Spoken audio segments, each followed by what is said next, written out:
नमस्कार बंधुरा, आज के मैं बनाচ্ছি খাসির মাংসের ঝোল। তার জন্য একটা প্রেসার কুকারে গোটা গরম মশলা তেজপাতা দিয়ে জলটা ফুটে উঠলে আমি মাংসটা অ্যাড করে দেব। মাংসটাতে আমি হলুদ আর নুন মাখিয়ে রেখেছিলাম, আর কিছু দিইনি। 6টা সিটি দিয়ে দেবো আমি প্রেসার কুকারটায়। এরপর আমি একটা কড়াইয়ে তেল দিয়ে আলু দিয়ে ভালো করে ভেজে নেব নুন দিয়ে। আলু আমার লাল করে ভাজা হয়ে গেলে আলুটা আমি তুলে ওই তেলেই আমি পেঁয়াজ দিয়ে দেবো।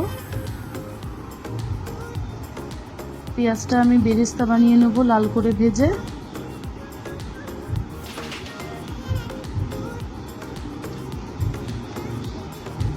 পেঁয়াজ আমার ভাজা প্রায় হয়ে এসছে, আমি তুলে নিয়েছি। অন্যদিকে আর একটা কড়াইয়ে তেল দিয়ে আমি খাসির মাংসটা নেড়ে চেড়ে খানিকক্ষণ, তারপর পেস্ট দিয়ে দেবো। পেস্টের মধ্যে আমার ছিল কাঁচা লঙ্কা, আদা, রসুন, ধনে আর জিরে, গোটা গরম মশলা ছিল, ব্যাস এই।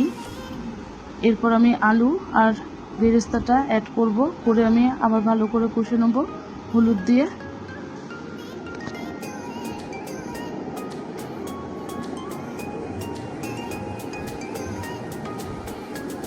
ভালো করে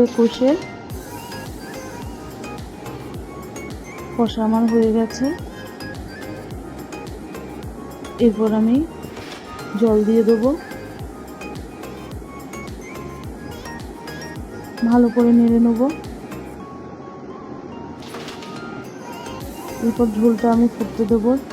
ঝোলটা ফুটে উঠেছে।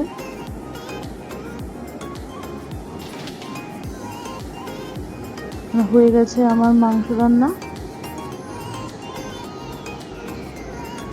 আপনাদের রান্নাটি ভালো লাগলে আমার চ্যানেলটি সাবস্ক্রাইব করে আমার পাশে থাকার অনুরোধ রইল।